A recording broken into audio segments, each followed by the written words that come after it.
जोहार दोस्तों, स्वागत है आपका झारखंड न्यूज नेटवर्क में। आइए देखते हैं आज की तमाम बड़ी खबरों को।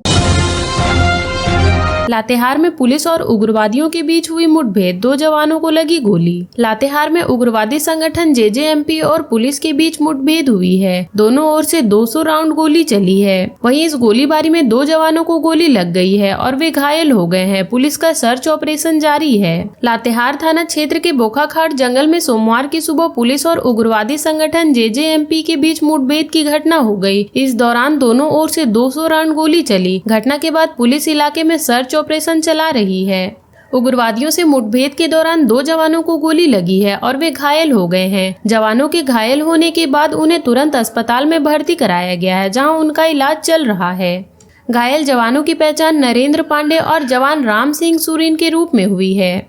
जवान सुरीन के दाहिने पैर के निचले हिस्से में इंसास की गोली लगी है, जो फंस गई है। फिलहाल दोनों खतरे से बाहर हैं। जानकारी के मुताबिक उग्रवादी संगठन जेजेएमपी के पप्पू लोहरा और लवकेश गंजू के दस्ते ब्रह्मशील थे। वे जंगल में बने एक खपरेल मकान में थे, जिन्हें जवान घेरने की तैयारी में थे, लेकिन पुलिस को देखते ही उन्होंने फायरिंग शुरू कर दी। इस मुठभेड़ में जब उन्हें लगा कि पुलिस भारी पड़ रही है, तो उग्रवादी घने जंगल का फायदा उठाकर भाग खड़े हुए। इस घटना के बाद पुलिस ने मौके से 3 बंदूक, कई बैग समेत रोजाना इस्तेमाल होने वाले सामान बरामद किए हैं।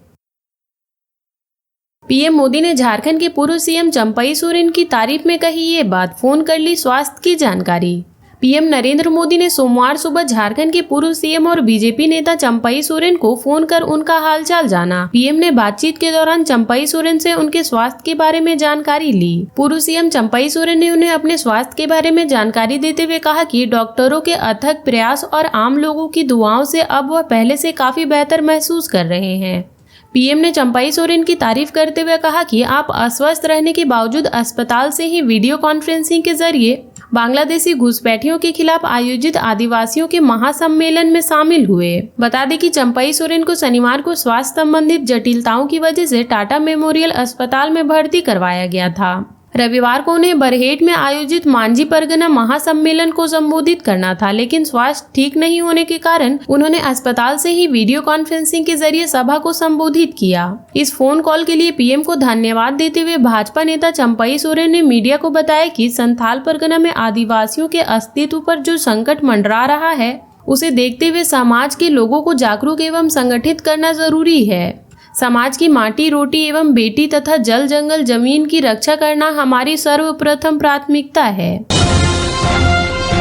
बीजेपी का दिल्ली में मंथन शुरू, दशहरा के बाद पहली सूची होगी जारी। झारखंड विधानसभा चुनाव को लेकर बीजेपी प्रदेश चुनाव समिति की बैठक हरमू स्थित प्रदेश कार्यालय में हुई। इसमें 81 विधानसभा क्षेत्रों में संभावित प्रत्याशियों के नाम का मंथन किया गया। हर विधानसभा के लिए 3 नामों का पैनल तैयार किया गया है। सोमवार को दिल्ली में आला नेताओं के साथ प्रदेश के नेताओं की बैठक होगी। विधानसभा चुनाव के उम्मीदवारों के नाम पर संसदीय बोर्ड अंतिम मुहर लगाएगा। विजयदशमी के बाद बीजेपी प्रत्याशियों की पहली सूची जारी होगी। रविवार को प्रदेश चुनाव समिति की बैठक में जिलों द्वारा भेजे गए प्रत्याशियों के नाम पर रायशुमारी की गई। इसके साथ ही हर विधानसभा सीट पर चुनावी परिस्थिति के अनुसार रणनीति बनाने पर चर्चा हुई। बैठक के बाद प्रतिपक्ष के नेता अमर कुमार बावरी ने पत्रकारों से कहा कि प्रत्याशी प्रबंध और चुनाव अभियान का चुनाव समिति पर चर्चा हुई। चुनाव अभियान को प्रभावी बनाने और चुनाव प्रबंधन पर विचार विमर्श किया गया।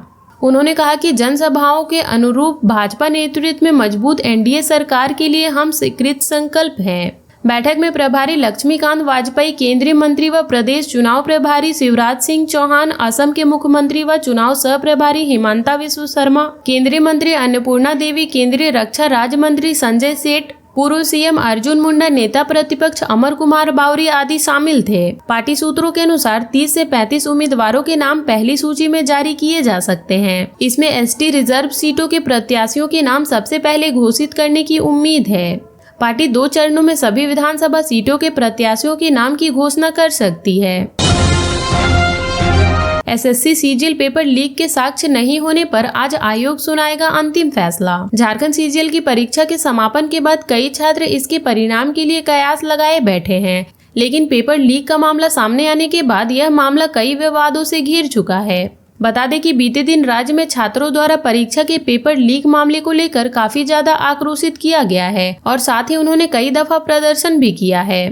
हालांकि अब तक पेपर लीक का मामला पूर्ण रूप से सिद्ध नहीं हुआ है। ऐसे में आज जेएसएससी ने शिकायतकर्ताओं को एक आखिरी मौका दिया है कि आज वो साक्ष्य जमा करें, अन्यथा जेएसएससी अपने हिसाब से निर्णय लेगा।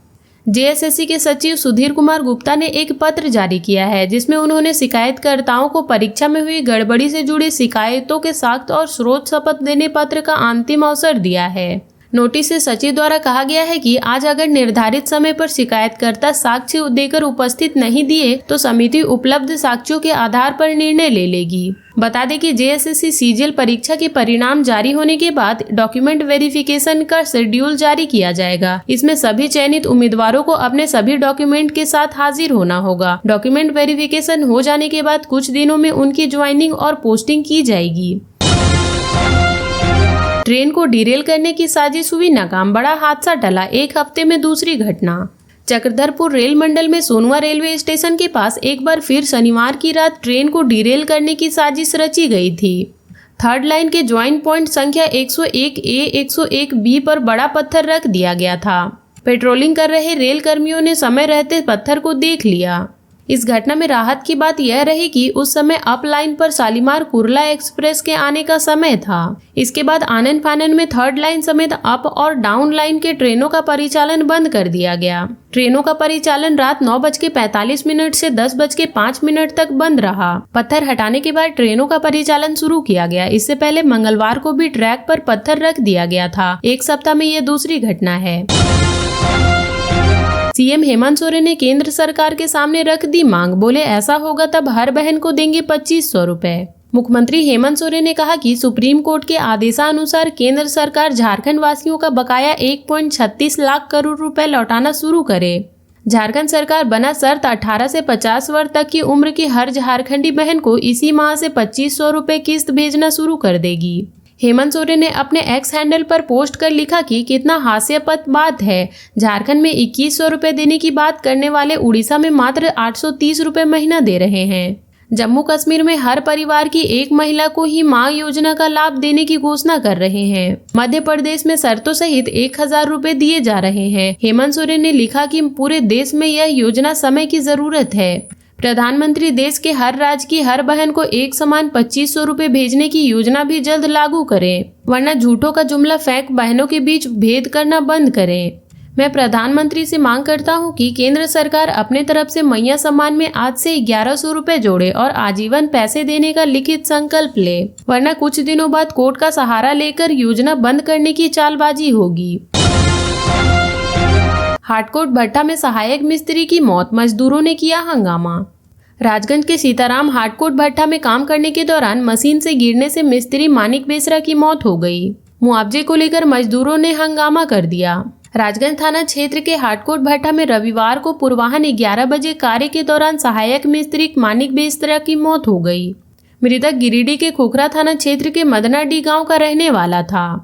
घटना के बाद भट्टा प्रबंधन ने मृतक के परिजनों को समझा बुझाकर शव लेकर गांव भेजने का प्रयास किया, लेकिन मजदूरों ने मुआवजे को लेकर हंगामा शुरू कर दिया। इसके बाद स्थानीय मुखिया व राजगंज पुलिस मौके पर पहुंची। सूचना मिलते ही थानेदार अलीसा कुमारी दल बल के साथ पहुंची और घटना की जांच पड़ताल की। इधर मुखिया प्रतिनिधि मनसाराम मुर्मू आदि पहुंचे और मृतक के आश्रित को मुआवजा देने की मांग करने लगे। इसके बाद जेबीकेएसएस व आजसू पार्टी के कार्यकर्ता पहुंचे। प्रबंधन ने मृतक के आश्रित को 20 लाख रुपए मुआवजा व एक सदस्य को नियोजन पत्नी को पेंशन देने की मांग की। इसमें मृतक के परिजन को 10 लाख रुपए मुआवजा, दाह संस्कार के लिए 1 लाख रुपए देने में सहमति बनी। प्रबंधन ने रात में मृतक की पत्नी को 10 लाख का चेक दिया, दाह संस्कार के लिए 1 लाख रुपए नगद दिया। एक परिजन को नियोजन देने तथा पत्नी को पेंशन देने की बात कही गई।